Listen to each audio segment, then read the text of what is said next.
It's June 3rd, 2026. You find yourself sitting in front of Amazon Prime. You pick up the controller. You scroll. You find the series The Legend of Vox Machina. You click play. And you have one hell of a time. This is the Withmates podcast, and we're going to be diving into the first 3 episodes of The Legend of Vox Machina, released today. Well, when you see this, it'll be a couple days later. But we're going to dive in and know our thoughts for those of us who don't know the campaign, and one of us who does. All that and more on this episode of The Legend of Vox Machina.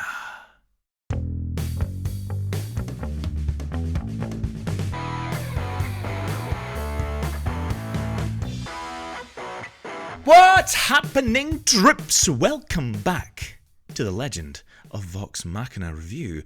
Well, this is the first one we've done, I'm pretty sure. With the Withmates podcast, your pals, your adventurers, your dungeoneering crew. I am your dungeon master today, Joseph Boone, and joining me are my 2 eccentric heroes today. Joining me on this quest, we have the man who can turn into multiple beasts, all at the bonus action. It is the Moon Druid, Craig Andrew. Yes, that is my favourite introduction that we've had on the podcast so far. Thank you very much, Joseph. Lovely, lovely. And a man who needs no introduction, Polly Smack, how you doing? Hey, you know what?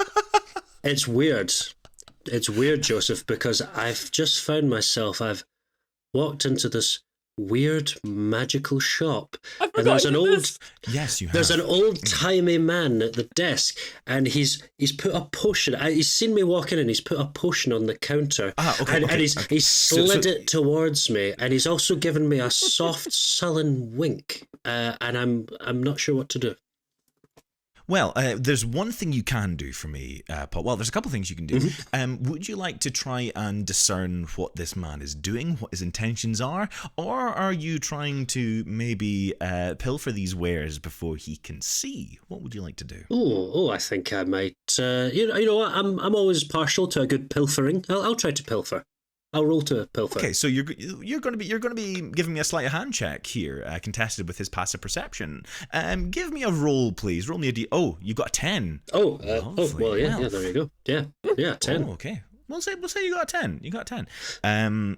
Unfortunately, Paul, this is a shopkeeper. He's a wheeler and dealer. This is a snake oil salesman, pretty much. He knows the tricks of the trade. He's been around the block before you were just a twinkle in your daddy's eye. He manages to see that you try to swipe this potion, but, strangely, he lets you keep this potion. Ooh. I wonder what effects this potion has in store. Ooh. How are we doing today, gentlemen? How are we both? Not too bad, not too bad. Suddenly feeling all kinds of revitalised from my potion I've just drank. I'm sure it'll have no after effects. Good. I'm sure it won't. Side effects do include staying up all night and growing a pair of wings. Craig, how are you doing this fine evening? As I said, I forgot that he did this bit. And for anyone joining us for the first time for Vox Machina, he will do this every episode. On the Mighty Nine, it was every week, and it got more and more ridiculous each time. So enjoy. Please, that's worth coming back for.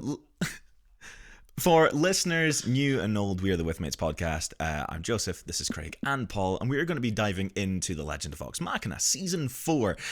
If you wish to see our previous thoughts on other Critical Role media, like The Mighty Nine, please go check out a link down in the doobly-doo down below. Little Matt Colville reference for you all. We've not covered the previous seasons, have we? Other than just like a wrap-up, have we? I don't think we even did that. I don't think so. On the catch-up, I mean, we're just going to mention it. Because obviously Andrew, our host, does not watch The Legend of Vox Machina, so we have not covered it on the show to this point. He hates D&D. He hates nerds. He hates it. He thinks it's daft and for losers and nerds. Yeah. He thinks it's for losers and for nerds, and he said that once we're finished recording, he's going to give each and every one of us a swirly once he's done. Because Andrew apparently is now like a 90s high school bully. He would slot. Well, he wears his cap backwards, you know, so. Yeah, he does, exactly. Yeah. He's already got that. Yeah. And like once Craig said, I don't want to fight you, and Andrew was like, I wouldn't want to fight me neither. I wouldn't want to fight me neither. Don't, Joseph, don't. I have flashbacks. Oh, lovely. So, gentlemen, before we dive into the season 4, can you just give me your previous thoughts on the other 3 seasons of The Legend of Vox Machina? Give me your, just for the listeners new and old who might have not heard our previous thoughts on it, give me your overall thoughts and feelings in 30 seconds or less. Paul, we'll start with you. Yes, I've enjoyed Vox Machina up till this point so far. I am struggling to recall all the points of the previous 3 seasons, but that's just a bonus because, you know, they do pack in a lot into these 3 seasons. I do in particular recall, though, I enjoyed Percy's arc when he's trying to reclaim his hometown of Whitestone from the vampires. Yes. And I actually, a lot of Percy's arcs I've really enjoyed because he's got that weird demon that was like trying to claim him, but he's like his anger demon and whatnot. But I've also enjoyed the brothers and sisters. They were great. The elves and their arc, and what's her postu and her Amadeus. Aramente, there we go. Yes. Which incidentally enjoyed in this first couple of episodes, and of course, who could ever forget Scanlan? I've always enjoyed Scanlan's arc and what he's been up to. Who could forget Scanlan? It's a lovely variety of fantasy. So I've enjoyed Vox Machina up to this point. Good. Anyway, Craig, let me hear your thoughts on the last 3 seasons of The Legend of Vox Machina. Well, this is something I don't usually do, folks, and for listeners older than you, but Craig's going to get a bit personal here. He's going to get a bit... He doesn't usually give his emotions and things on these kind of things, but this show means a lot to me. It really does, because it came into my life at a very, very difficult time. It was a very, very dark time, unfortunately, for me. And this show genuinely pulled me out of a pit. It really did. It brought me back to feeling good about things and laughing and stuff, and it was great. So I mean, as you can see, got the T-shirt.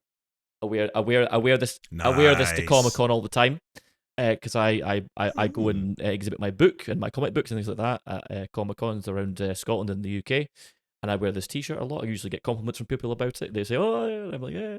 And I got a Mighty 9 down as well, Mighty 9 one now as well. But yeah, no, this show means a lot to me. I adore it. And it got me into D&D completely, as Joseph knows, because he had like about 50 voice notes at the time, where I was just like just saying, "Oh, I this whole thing exists. I didn't know it existed, and where's it been in my whole life, and all this sort of thing." So I start with Vox Machina. I now did mention 20. I've watched some of the Critical Role stuff. I've got really into D&D. I've not played D&D yet for reasons that we cannot discuss as yet, but I am very interested in doing so. Put it that way. We can discuss it, Craig. It's because I've not pulled my finger out and ran any games for you. That's why. You can be flippant as you want. You can just say, "Joe, please run us a D&D game." So, both of you really enjoy the series. I too have not broken my D card. If that came out right, D&D card. That's what you D&D card. There we go. Yeah. That's what I meant. Yeah. Very good. But Joseph, you could be my first. So there we go. I would gladly be your first. Thank you. Gladly. So you're both pretty positive on the series as a whole. Just quick rapid fire. Who has been your favorite character overall? Who has been your favorite villain? And have you had a favorite moment? Interesting. I do sort of go between. I do for some reason, because he's not really the character I'd maybe normally circle towards, but I do quite like Percy. Yeah. But I also like Scanlan. Scanlan is a very me character to enjoy, so I was like, yep. So I would maybe narrow it down to Scanlan and Percy for me. They're some of my 2 favourites. Lovely. And favourite villain, Paul? From what we've seen so far, so we've seen the Chroma Conclave, the Caste of Dragons, including it's not Thordak. I've forgotten the name of the Red Dragon that Lance Reddick plays. I do remember the dragons, and I do remember the Conclave, and I remember the dragon sort of betrays them, then like becomes undead. That was right, yeah. Yes, yes. I liked that whole arc, but actually, I have a sneaky feeling I'm going to enjoy the villain of this season the most, because I quite like where the season is going already. So we'll get into that a bit more. But yeah, lovely. What about yourself, Craig? Favorite character of Legend of Vox Machina and favorite villain? Right. Knowing everything you know about me, let's guess. Who's my favorite character? Come on. Keyleth, isn't it? It's definitely Keyleth. I was going to say Percy, but it's actually, you actually both hit the nail on the head, actually. So for me, it is a toss-up between the two. I love Percy. Percy's whole arc, especially, has probably been my favourite arc of the show. If I was to give like a moment or like a kind of thing from the show that's kind of stuck with me, that whole arc with him reclaiming his hometown, going after what were they called again? The Briars? Yeah, the Briarwoods. Yeah. The Briarwoods, yeah. That whole thing. Two of my favourite villains. Who was the person that killed him? As a spoiler alert, who's the person that killed him in season 3? What was her name? Because she was a good villain as well. Yeah, she was good. I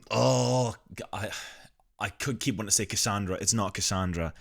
Oh my God! Kasabian? Good God! Kasabian. Yes, it was Kasabian there we go, who killed her. That's.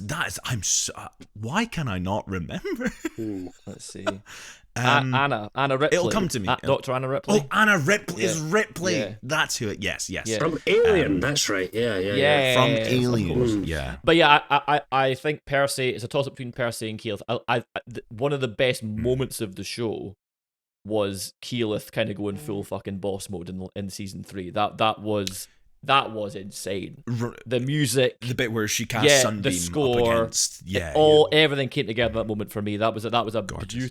beautiful animated, beautiful sound design. It was great. It was so good. So that's probably a top moment. Villain wise, other than Ripley and the Briarwoods, I would say probably I love the dragon stuff. That was great. The Conclave, that whole stuff. Is it Thordak? Was it? Is that his name? Thordak. It was Thordak. He was voiced. He was voiced by what's his name? Lance Reddick. Lance Reddick, who sadly passed away. Yeah, he was great. That was. He was great. He was really a Thordak in their side. Welcome. I'm gonna revoke your podcast card, Paul, if you keep that shit up. This is what it is, folks. This is what it is. Anyway, thank you. Good to hear from you both. I'm loving the enthusiasm. But this is your spoiler warning. What about you, Joseph? Joseph, what about you? What about you? Tell us. Come on. Oh, is it still to come? Are you going to start getting smug on us again, as you did with the Mighty Nine? I'm probably not going to be as smug as I was in the Mighty Nine because I don't remember as much of Vox Machina as I do of Mighty Nine. It's more the tail end that I really remember. So season 4 is going to be like, whoa. I think favourite character for me,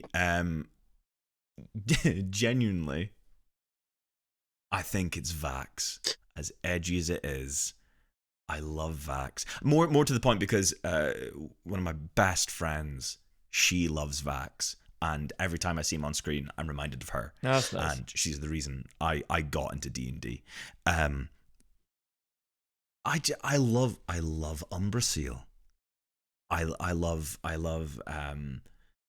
Brimscythe, but I think my favourite of the villains has got to be Delilah Briarwood. Because she's voiced by Princess Azula. Come on. One of the best voice actors working. I will die on that hill. But now that we've got that out of the way, this is your spoiler warning.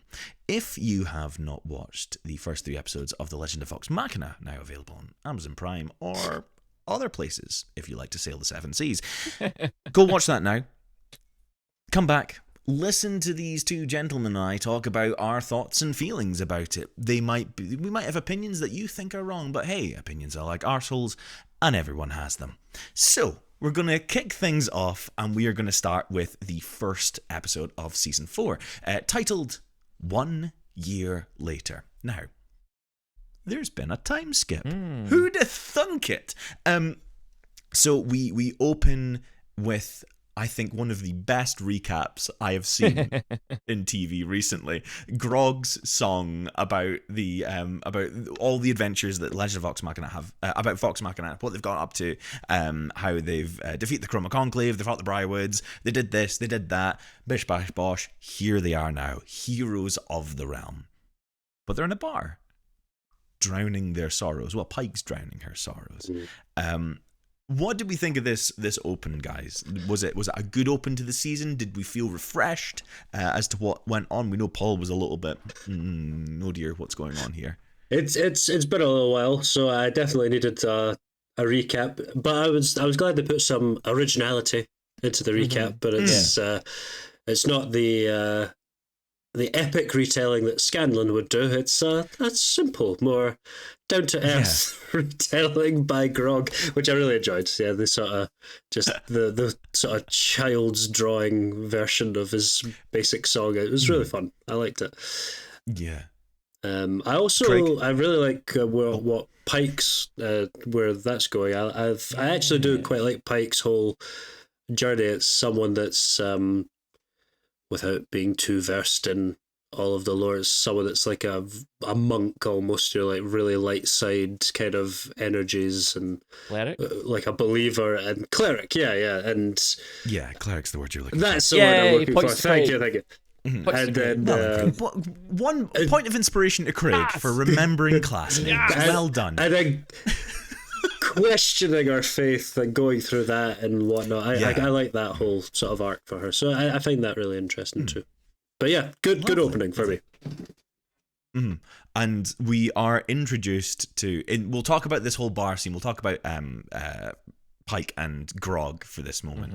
We get our first, like 30 seconds into the actual episode, our first Matthew Mercer cameo in the fan that comes up to them and is like, "Oh, can I get your autograph?" It's just Matthew Mercer with a little goatee. Love it. Shout out to the DM. And we find that Grog can't write. And I really hope there's a lovely scene in the actual campaign where Pike teaches Grog to read and write. And I really, really hope they adapt it into the series as a whole. It's beautiful. Craig, what do we think about this open with Pike questioning her faith and the ensuing bar fight that happened? Yeah, I think it's always a good, like, an interesting way of bringing characters back after a big win, because obviously it does end. Season 3 ends on a massive win. They've saved the realm, saved the world, whatever you want to call it. It is. But then what happens next? Life goes on, and then you always have these kind of situations where there's maybe some heroes that think their best days are behind them. What do I do next? They get a bit lost, and obviously in Pike's case, it's more a case of, I think I put my faith in the wrong thing. You know, what's the point of it all? Everyone's left, and you know, just kind of a bit down on her luck a wee bit in that sense, and turning to drink, which is quite interesting given the fact that she was so down on Scanlan and his ways before, and kind of it's quite an interesting direction she's going in, which I find quite intriguing for what's going to happen with that, and obviously when Scanlan may or may not reappear, because obviously I don't know what happens next with that character, and how they're going to kind of reconnect, and how they'll be different when they reconnect as well. So yeah, no, I really enjoyed where they've kind of placed those two in particular as the kind of people who kind of wanted the band to keep going, but everyone else kind of went off and did their own thing, and you know, they are the George Harrison and Ringo of the situation. You know, I don't know if that's true. That's a really nice comparison. I don't know if that's true, but I'm just going to use that example. Truly the most important members, yes. Well, I like Ringo. Ringo's my favourite. Without Ringo, we wouldn't have Thomas the Tank Engine, and I will stick by that claim. With Grog and Pike, I always love a character who questions the faith, but I'm unsure about how strong this was back in the series. Again, I can't remember. Any of you who are fans of the show and can remember more encyclopedically than I can, please let us know down in the comments below the things I miss and get wrong, because I'm always humbled when I'm wrong. The Pike questioning her faith that was introduced in the last season, I can't remember it being that strong in the actual campaign. When we met a wonderful demonic character that comes up in a different Critical Role series. We have this bar fight ensue. Someone gets thrown through a window, and we are introduced to the answer to many people's questions. What is happening with Scanlan? Now, within the campaign as a whole, Scanlan fucked off. He went away, and Sam needed a new character. So who does he introduce but the complete foil to everyone else? Oh, he played that. The guild. He played Taryon Darrington. That's interesting. Yep. And all of the little quips that Taryon does throughout this episode, or the next 3 episodes, where he says, you there, with the pointy, and like those little muck-ups of people's names and titles and all that. That was all Sam deliberately taking the piss at the table to annoy everyone and wind everyone up after that climactic emotional outburst of being like, what's my mother's name? When he left the group. And he brought him in as like this lovely bit of brevity, along with his warforged companion, Doty, played lovingly by Matt Mercer again. Of course. Boys, what do we think of Taryon?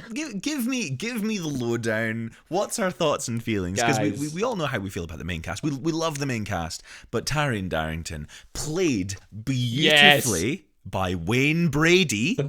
What a choice! Oh my God! What a choice! He works so well. What do we think? Brady. What's our thoughts? Genuinely, Craig, instantly could become my new favorite character. Straight, like I don't think I've ever vibed with a character quicker than that. I was just like instantly first scene, first line, yes, and I knew immediately that I recognized the voice, and I was like, why do I really it hit me right here?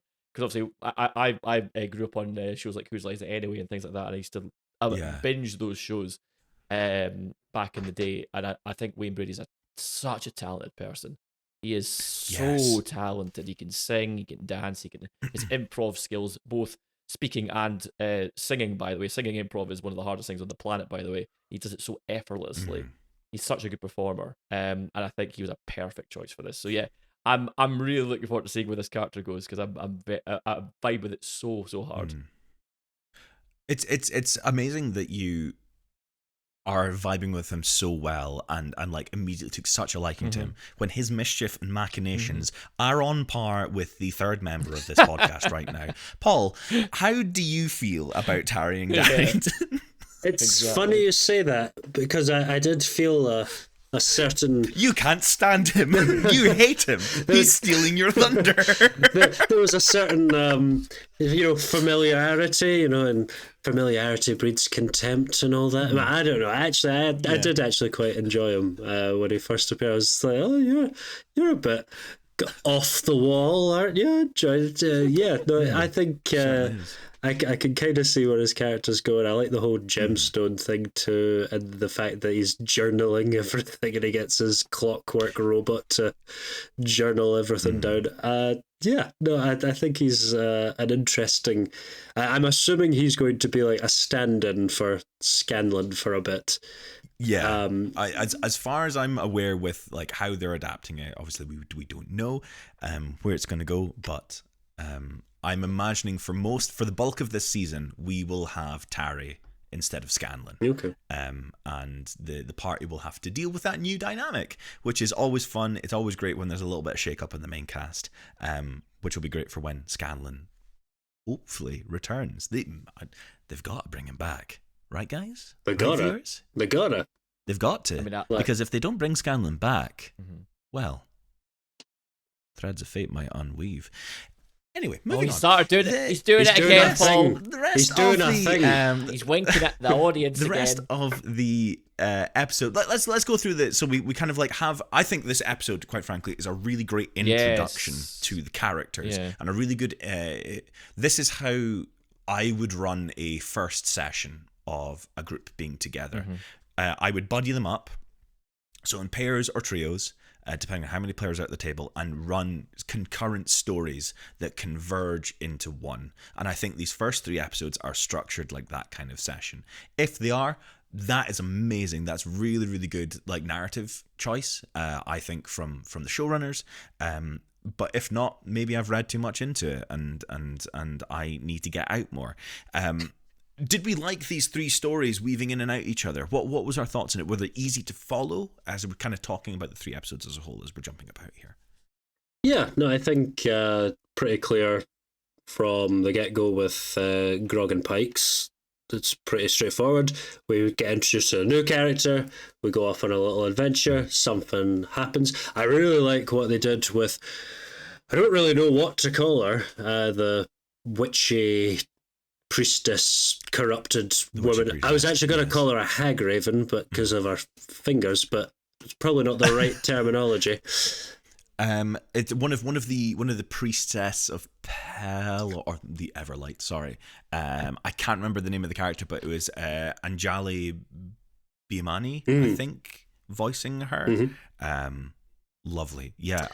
I loved how all that, the fight with her. I loved the horrible undead nature of her, how she kept coming back.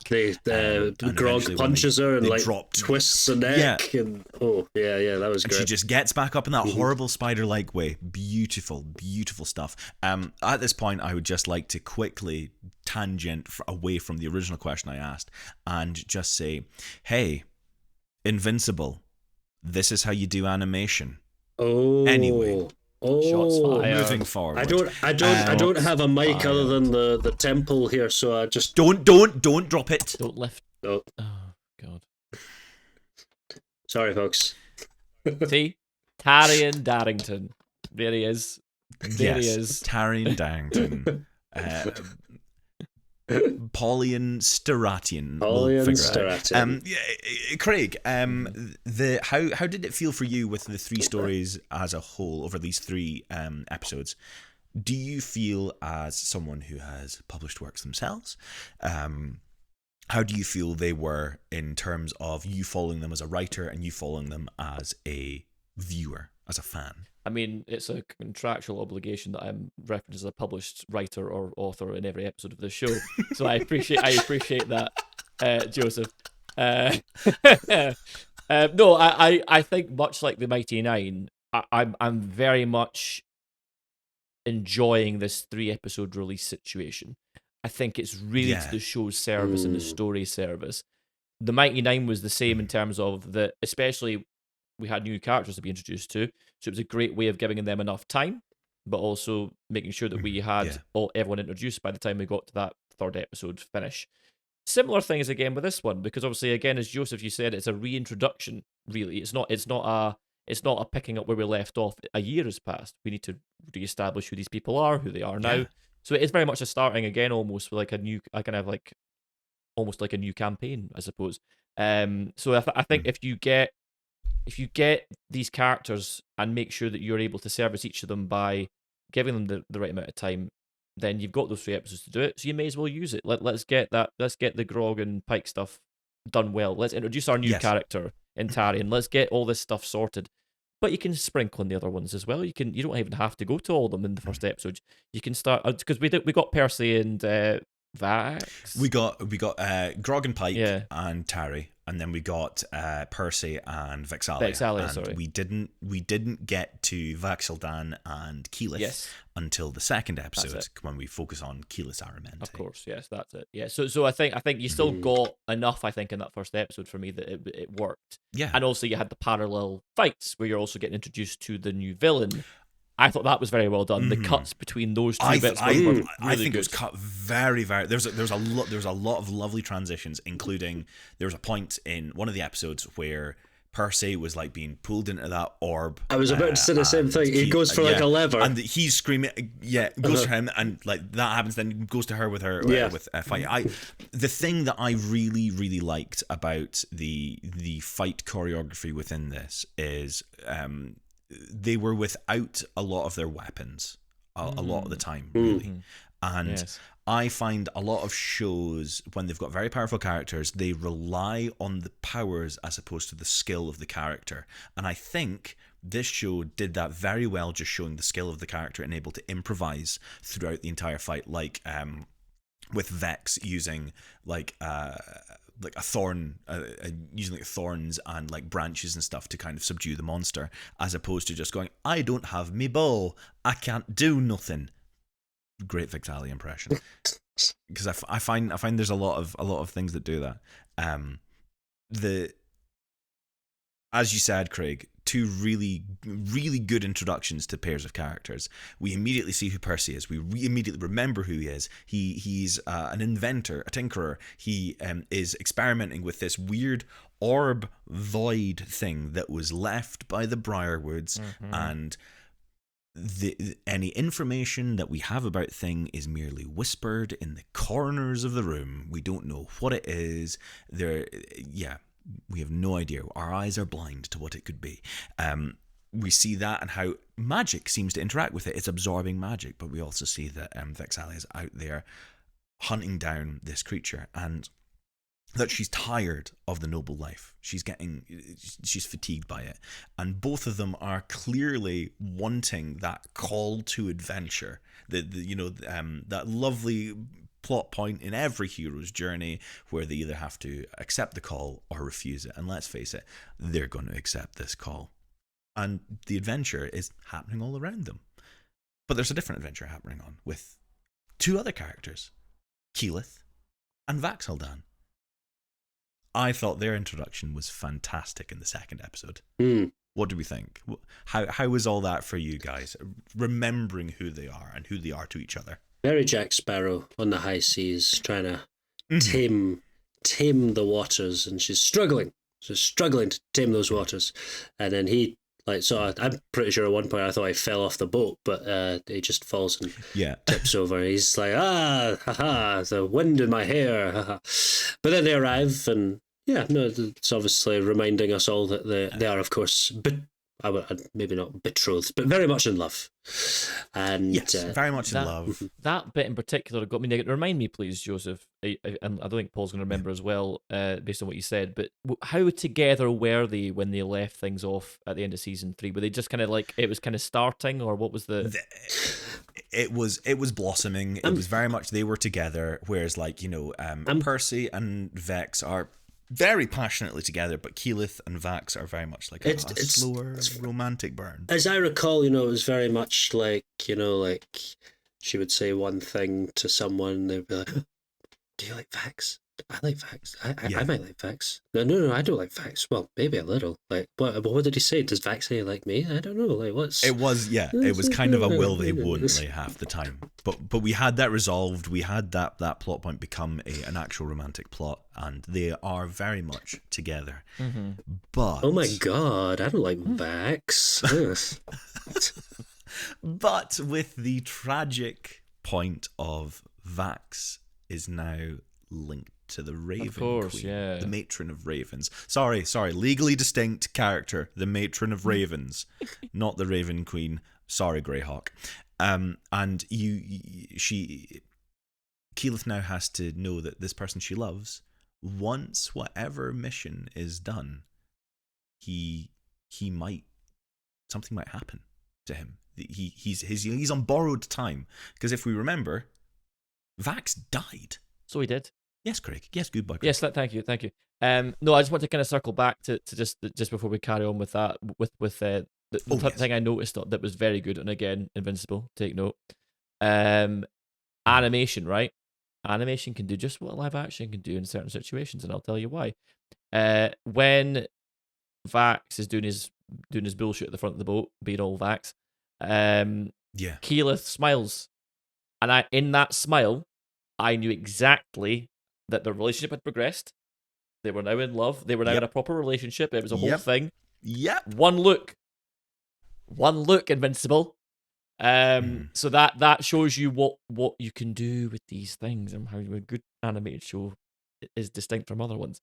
So I wanted to bring that up. I thought that was really good on the animators. No, that's a really good point. Yeah, they're doing a lot of showing instead of telling in this series, and I think that's so important for two reasons. A, because they know their audience aren't idiots. They know that their audience are going to sit and pay attention. They're hoping their audience are going to sit and pay attention and not be scrolling on their phones while they do it. They also they also care about their story, and they know there's like 4 million hours of it they need to cram into 5 seasons. So they've got to do a lot of that. They can't show the minutiae, the little campfire scenes where they're slowly developing this relationship. We can't have that. We don't have that luxury. If we did, what would be the point in making this animated series? Just go and watch the campaign. Some mad people would want... Actually, no, I'm a mad person. I would want that whole... Yeah, I'd want 4 million hours of this. Just another tangent. Just as I'm like looking at the episode titles, episode 2 named Trial by Water, I have just realised that the episode descriptions are written by Tarry and Darrington. I just saw that. I did not realise that when I put it on. That's brilliant. So you've got, Doty, take this down. Antlers has gone off to do something terribly dangerous. Meanwhile, Short Stuff and Jumbo are poking around places they probably shouldn't have. I've arrived with important news. Doty, underline important. I love the fact they've done this with the descriptions. Beautiful. Yes, Paul. Just on that note, I happened to catch a glimpse of the title of the next episode, which really tickled me. Did you happen to catch it, Joseph? The coronation? No. That is the 3rd episode. Yes, no, I mean the 4th episode. Episode 4. They've got the title. They've got the title up. They've just not put a description or anything. Pray tell, Paul. What's the title? The title of episode 4 will be "Tarry On, My Wayward Son," which really tickled me. Beautiful. So let's look at episode 2 here. Mm-hmm. Is there any standout points we would like to talk about within this? Episode 2, I couldn't not talk about.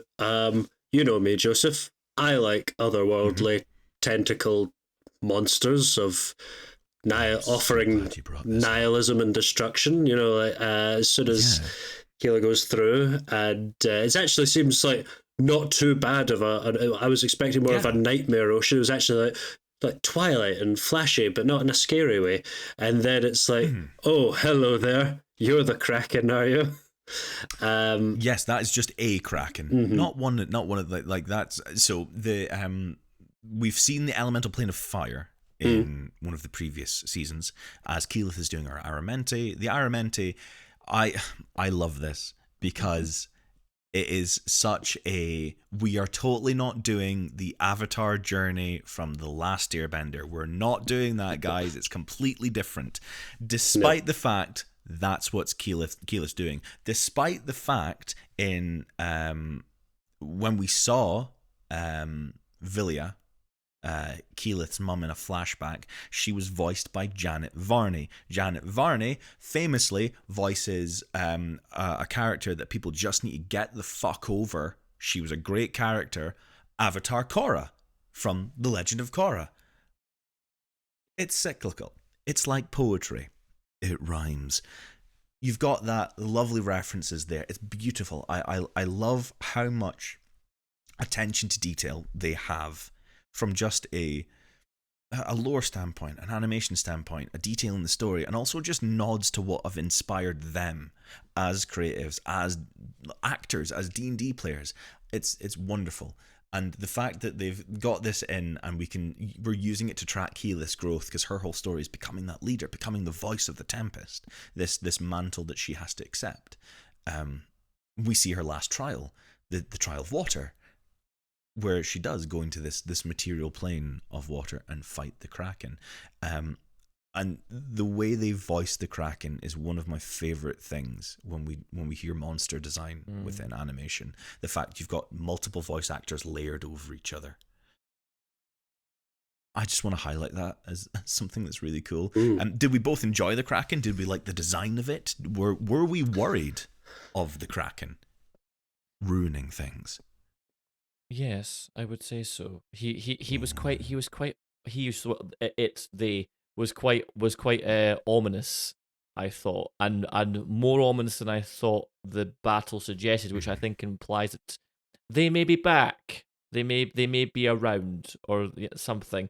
Because it just seemed like I know it wasn't easy. Obviously it was a big deal that she managed to push it back through and things like that. But the fact that it's not over sticks in my mind. The fact that it's still out there somewhere. that thing makes me think that it could come back in some big way potentially, and maybe it's linked to this whole new big bad. Maybe it's from a similar kind of world, or I don't know where this big bad's from, or whether that I don't know. There's like another dimension or something like that going on. I don't know what's going on. But anyway, I think I enjoyed the voicing. Was it their voices that was mixed up? Yes. I thought so. That was great. I enjoyed that. Yeah. Yeah, because it's like playing on our mind, and trying to get in our head. It's beautiful, and the fact that it's preying on her fears about her mum failing this trial of water where her mum died. It's beautiful how they continue to do the thing that I think all TV and film should do, which is using the characters drive the plot as opposed to the plot drive the characters. And D&D does it so well because the plot doesn't advance if the characters don't have agency, unless you're on a railroad. But that's a discussion for another time. Do we still think that's true of this series? Because we spoke about that in the Legend of Vox, in the Mighty Nine when we reviewed that, boys. Do we still think it's the same case? Is the plot being driven by the characters here? I would say so. I mean, it feels like, in particular with this, we're reaching quite a big moment for Keela and the coronation, because that's obviously been her story since day one. So obviously this was like a huge moment for her. And then, of course, as soon as that happened, as soon as she's gained something, she's lost something too. I feel like I felt like with every season it's sort of focused in on certain characters more than others. I feel like we'll be getting a more in-depth look at her this season. I feel like maybe season 1 was more Percy, in other areas. Pike as well. I can't remember exactly which season, but Grog as well. Just last various season, was it Grog? We got a lot of Grog. Grog and Pike were season 2. Right, that was it. A fair bit with his uncle and the Storm Herd. I can't remember the name of it. And then season 3 was your kind of returning back to Percy and Whitestone and the Briarwoods. But like it's like we do have focuses on characters per season, but I find that they're weaving each of their stories in and out very, very, very well, to the point where you're not sitting kind of waiting for a character to come back unless there's a good narrative reason for them to not be there. Like, for instance, Scanlan, because Scanlan's got his own thing to do, and we're not privy to that. What is Scanlan doing, Joseph? What is Scanlan doing? What do you think he's doing, Paul? I think Scanlan... No, all right, so refresh my memory. How did things pan out again with his daughter? They are trying to make amends. But it's a bit rocky still.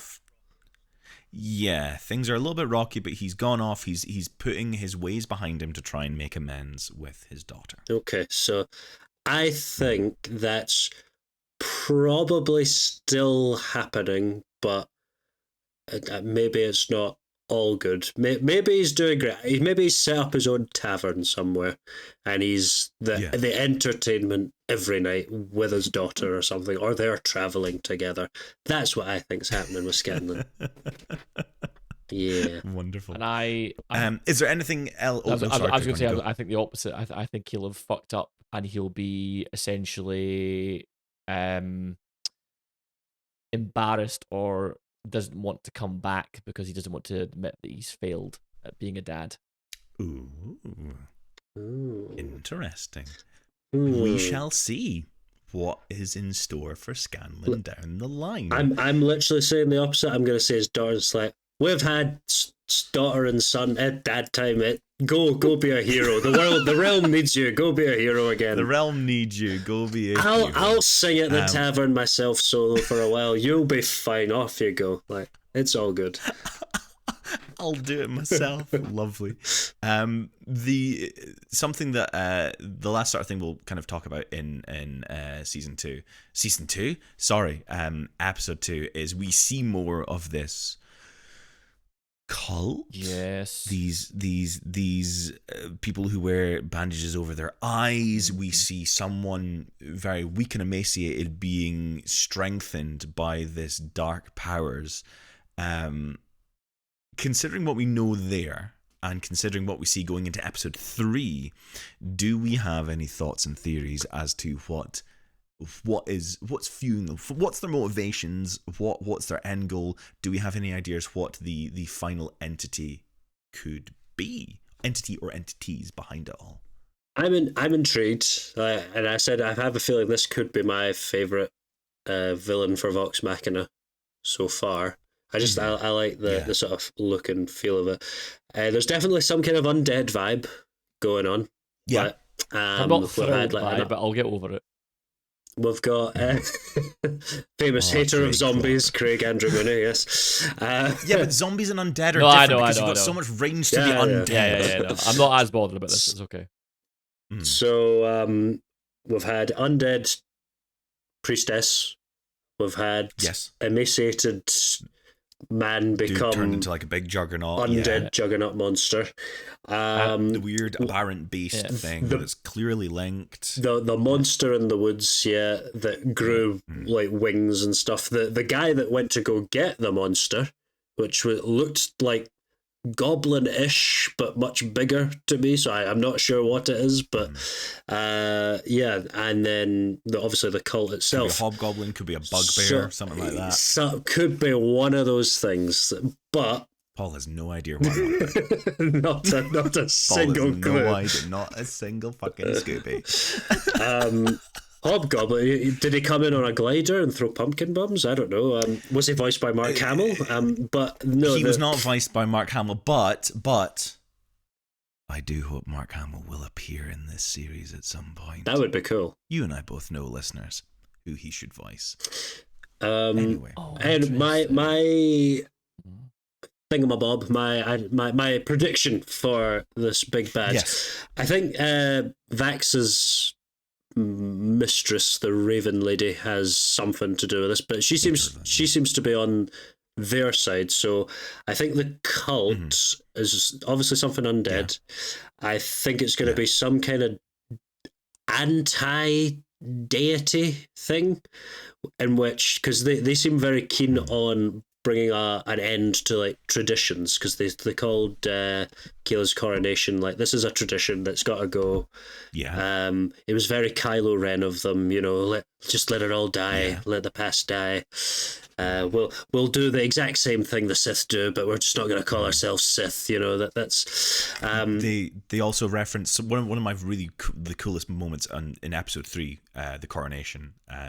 There's a moment where we have a manifestation of a vestige of divergence leveling up, and we get to see someone being named a champion, which is also terminology that people who a cult not dedicated to God should know that sort of terminology, right? So they must have some sort of divine or anti-divine motive, Paul. Maybe you're right there. Who knows? So I think it's going to be unveiled. I think it'll lead to some kind of deity that's, because they talked about for his blood or something like that. They said something like that.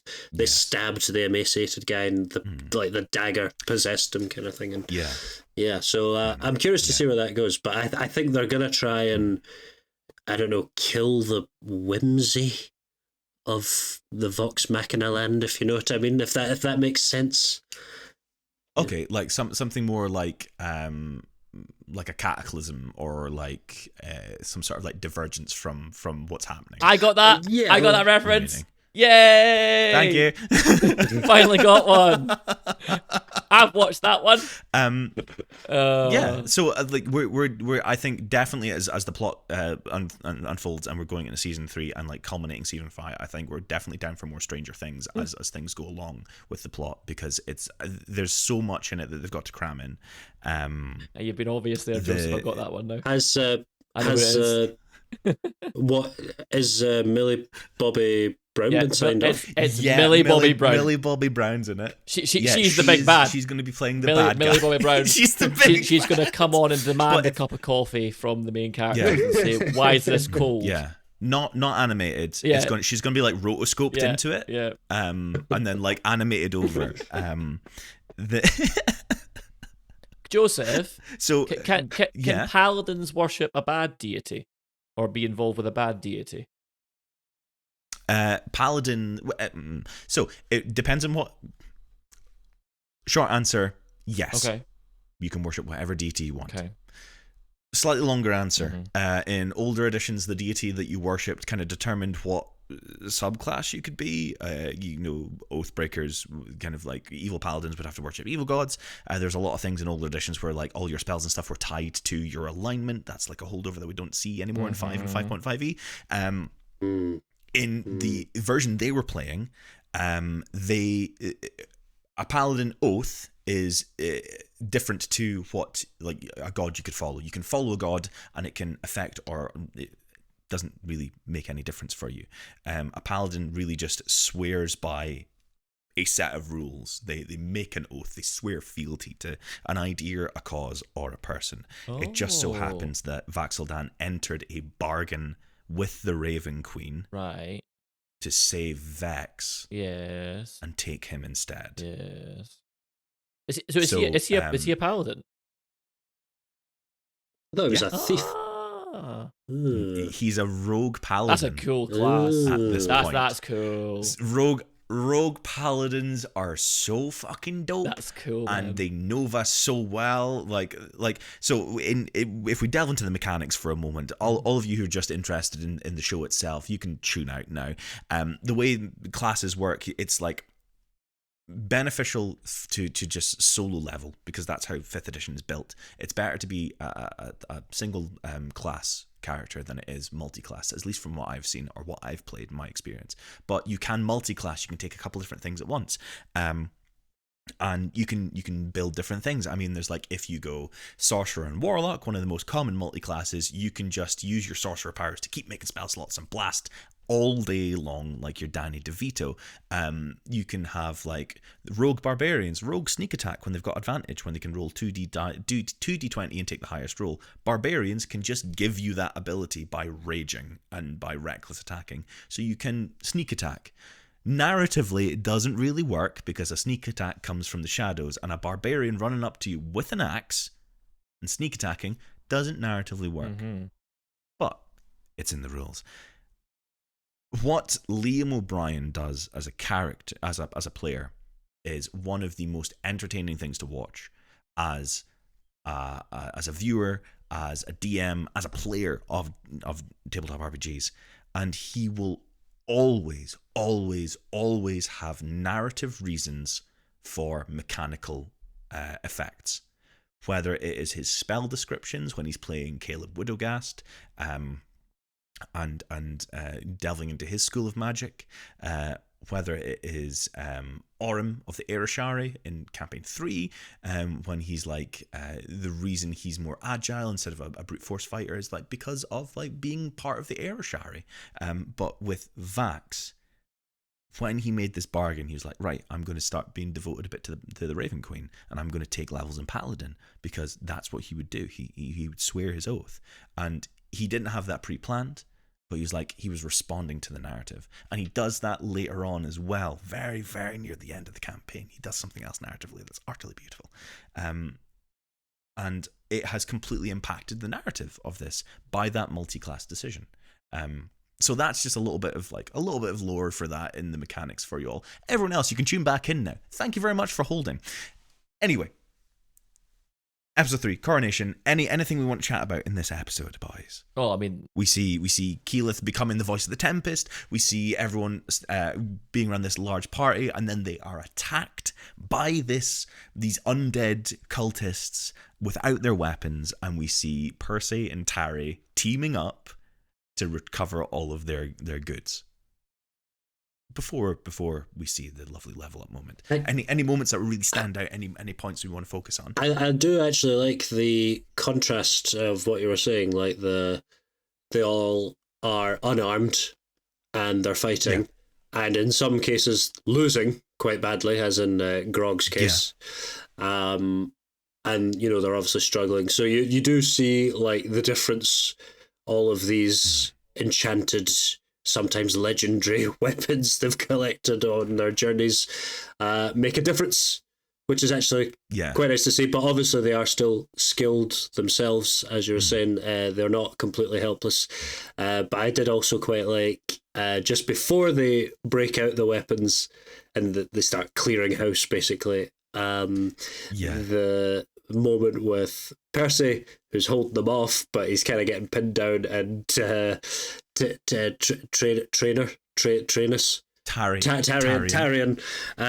is deciding Carry on, which my gem... wayward son. That's how you remember it, Paul. Carry on, my wayward son. Tarry on my wayward. He's deciding which, and that's all we can sing, which gem to use, and then settles for. And he ends up using the battering ram. Battering ram, which was great. Beautiful, which tickled me. That was great. I think this scene perfectly illustrates. There's a lovely quote. I can't remember what it's from. It's probably a very unimportant bit of media if I can't remember. There's a quote that says, "If you're nothing without the suit, you're not worth it at all." Something like that. Can you guys remember what bit of media that's from? Marvel. You know? It's Tony Stark. I think it was Tony Stark. I think it was How I Met. I'm pretty sure it's How I Met Your Mother. Barney Stinson says, "Put on the nothing suit. without the suit. Put on the suit, Mr. Mosby." Something like that, yeah. Oh, it's like Neil Patrick Harris is here in the room with us. So I think it really illustrates, like, your characters still need to be something without their best equipment. Yeah. And there's the scenes in this, like this ambush at her coronation, Akila's coronation, really shows, like, you know, some of them have gotten a bit complacent about their items and they're still not as powerful, or maybe it's just like these guys are just more than they can handle, and it's like this moment of, oh shit, they really need to step their game up now, so we can tackle this threat. And the threat itself really starts kicking the ever-living daylights out of the leaders of the Ashari, chucking them about like they're not as powerful as they actually are, these leaders of these tribes. There's a lovely moment where Keyleth realizes that her father isn't anywhere to be seen. Let's talk about this moment, gentlemen. Did you expect this? To a degree, the Vax one was too signposted. You know, it was like, I'm gonna get someone you care about. Ooh, it's gonna that lover of yours is awfully ill. You know, and then but Vax is fine. He, in fact, has a really cool moment in his raven suit and slices up a bunch of gets through that barrier and hits the cultists. Unfortunately, not so much for our father, who I did suspect when Pike was in the midst of healing him, and she's like, "Oh, I better go help Grog." I was like, he's the one getting grabbed, because I was like, his leg's still not good, so he's gonna get got sometime. But surprised though they didn't actually kill him, so I'm curious as to see what the effects. I think he's going to turn bad potentially. Yes, I think he's going to turn bad. We shall see. Her dad won't, but we shall see. In that moment.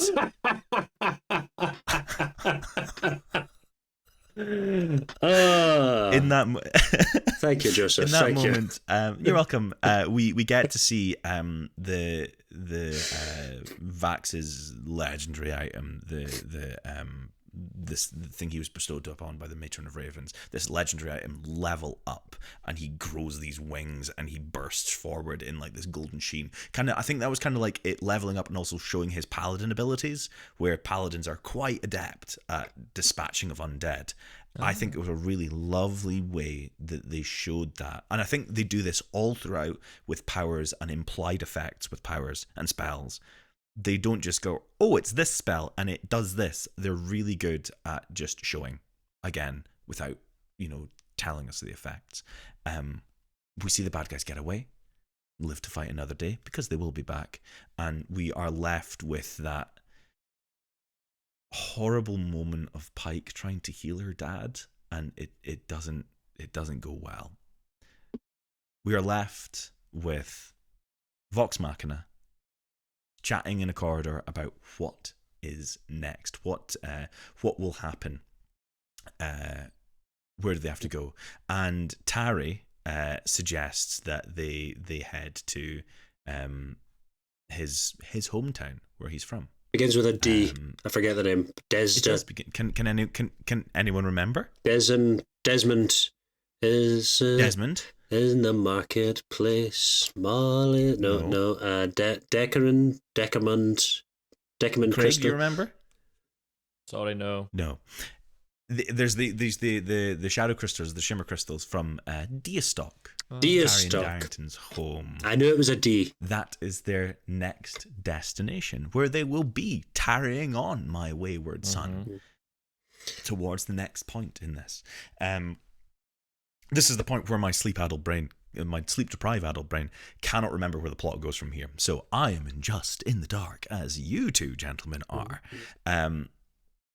We're left with that lovely shot of Vax looking at himself in the mirror, going back to that introspective, sad boy vibe that Liam O'Brien loves to play. How confident are we? And this is not a loaded question at all, gentlemen. How confident are we that all members of Legend of Vox Machina make it to the end of season 4? Into season 4? Not. Oh, sorry. I meant to say season 5. Did he though? Did he? We can't trust him. We can't trust him, Paul. We've not had a proper permadeath yet, so no, we've not. That's interesting. We've had a couple of deaths, but like Invincible before it, they've not really meant much. But a good old permadeath is maybe in due course. I guess it could be setting up Vex for that, or maybe that's too obvious. I don't know, but it seems to be like his big arc. So yeah, I could see Vex maybe going by the season's end. Yeah. Craig, any thoughts, feelings? Of all the ones, if someone was to go this season, my money would be on him. Yeah. As overall, I don't think they're all going to make it out at the end of this. At the end of season 5, I don't think they're all going to make it, and I'm not sure who yet. But I've got a feeling that quite a touching, sad death that could really hit the home would be a Grog death at the end of season 5, sacrificing himself for his friends. That could hit hard, I think. A Scanlan, perhaps. Or Scanlan, some similar kind of vibes, yeah. Yeah. But yeah, no, I don't know. But if there is going to be a death this season, I think Vax probably is number 1 on the list. Very interesting. Do we have, as we're rounding this off, do we have any other points we want to chat about on these 3 episodes as a whole? Any little moments we just want to bring, highlight to the table? Anything that we liked? Anything we didn't like? Because we've been relatively positive about these 3 episodes. I actually did quite like the awkward chat between them all. They're all in different places kind of in their lives at the moment. The couple of them being a lord and lady, despite, wanting a bit of adventure. But Pike and Grog are just going to taverns, getting drunk. And obviously the other two are on their Amadeus quest. But yeah, no, it's... I really just quite liked. So what have you been up to? Like what's going on? Oh, just ruling the realm, Whitestone. What about you? Getting drunk. It's all good. I thought that was actually quite good because you can be good friends with people, but if you're not on the same page, they might be thinking, oh, they won't want to do this and that. I liked their sort of withholding information, and by the end of the episode, they're like, why didn't you tell me? Like, of course we got to get on the same page for this. What? Yeah, I think something that's really good is they're they're not doing a lot of cutaways, so there's like that lovely bit of dramatic irony between what the audience knows and what the characters knows. We're pretty much on the same page as the characters 90% of the time. It's not very is really good, and it's not very Family Guy-esque. I agree. Yeah, not a lot of cutaways. Don't you utter that show's name next to greatness. Disgusting. Otherwise, you and I will have a falling out. Not a fun falling out, a bad one. One of the things I do want to highlight as something I didn't enjoy about these first 3 episodes is the lack of certain side characters like Kima and Allura and the other bigger players like the Fire Shari. I can't remember his name, voiced by Robbie Daymond. I wanted there to be just a little bit more interaction because of how much I love those characters and how beloved they are by the fans and within the rest of the series. But obviously that is just, I don't think that's because of decisions deliberately. I think it's just one of those like we need to trim the fat. Fair. Here. And we can't do everything. Yeah. Craig, is there any other standout moments we have not mentioned? Is there anything you want to quickly highlight before we wrap up? Is there any moments you didn't like? No, I was pretty positive on the whole thing. I liked the bear. I forgot how much I enjoyed the bear. Trinket. I just forgot that that's such a cool thing that she can just stick a bear out of her necklace and it goes and like takes shit down. So cool. The Pokemon bear. Yeah. Yeah. Maybe that's what it is. It's scratching that itch, isn't it? Yeah, that's what it is. Mm-hmm. Yeah. Yeah. Good. Wait, I like that too. I love Trinket. There's a lovely one shot that Travis runs as Grog, and there's one of my favorite bits is like he gets Trinket to drink something, and Travis is playing Grog, playing Trinket, saying that he died. And it's one of the funniest things at that table I've seen. It's beautiful. Go find it if you can.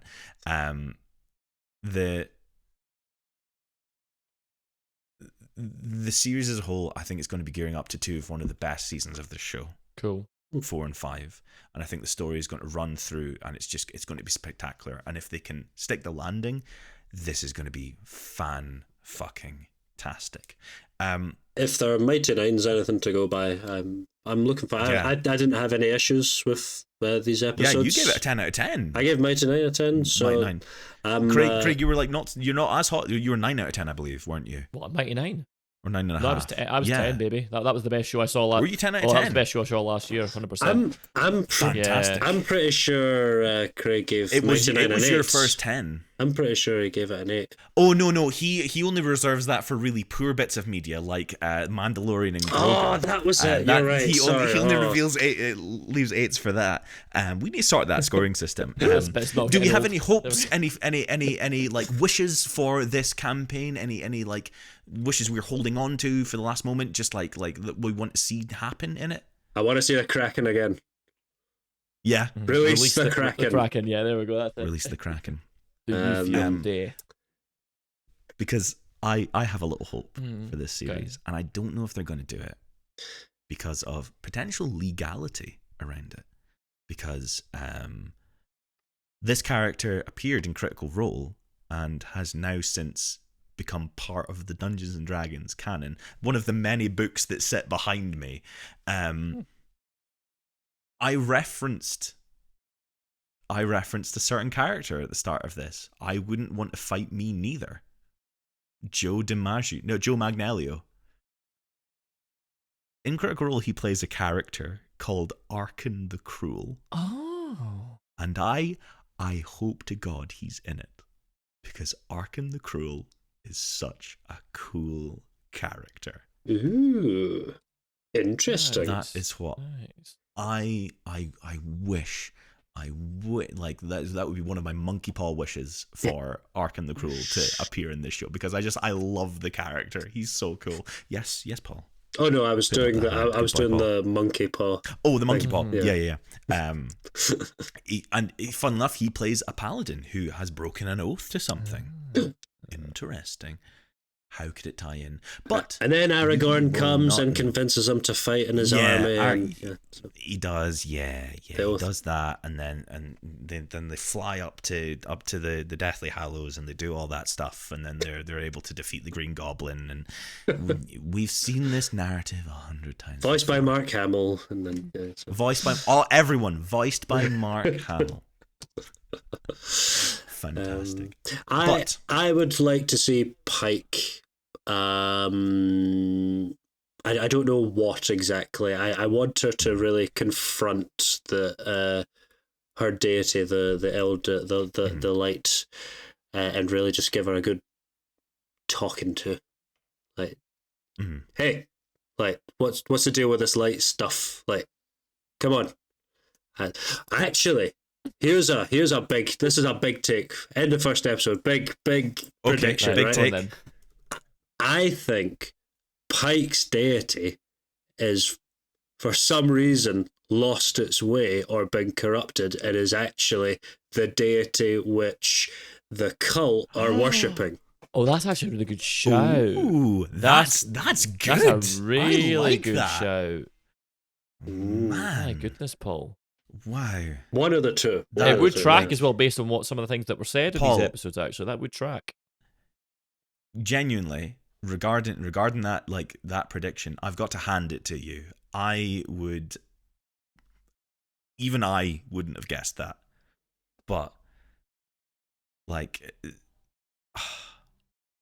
that's brilliant. That's really, like, we'll see. Thank you. Yeah, that's good. I just like saying things that are slightly innocuous, because some of them might be references, some of them might not, and I just see Craig just, like, puzzling over there in the corner. But what I'd like everyone else to do, if you've enjoyed listening to our thoughts and feelings, please hit the like button and subscribe to us to stay tuned with all the Withmates podcast and all that. We're reviewing a bunch of stuff right now, but mostly the Legend of Vox Machina with me. And what I'd also like you to do is fill that comment section down below with your predictions on what this season could hold. But please keep them spoiler free. If you do need to talk about spoiler stuff, do that really lovely thing where you, like, put a load of, like, spaces in between what you're saying and your actual comments, so, like, YouTube automatically hides it. So these lovely guys can't be spoiled for a series that is probably going to be one of the best in most recent years. Obviously, ignoring Severance. Is it better than Severance? We don't know. We'll have to wait and see. That's something Craig's going to have to argue with himself tonight as he goes to sleep. But that is all from us today on the Withmates podcast, talking about Legend of Vox Machina, episodes 1 to 3. If you want to follow us, you've heard it all before. It's at Joseph Boone, at Craig Andrew Mooney, and at Stare It Story. But, as always, we don't want you to follow us. God, no. We want you to follow the Withmates podcast on all social media platforms. Follow us on here. Stay tuned. All that lovely stuff. Anything else to say, gentlemen, before we say goodbye? Be on the lookout. No, Joseph. Andrew doesn't come back to us. We're just deer in headlights right now. What are you doing, Joseph? Why are you coming back to us? I know. I'm throwing you a curveball. But that is all we have time for on this session of the Withmates podcast. We'll see you all next time. Until then, laters on the Menji. Hey Lois, I'm gonna throw on the latest episode of Vox Machina.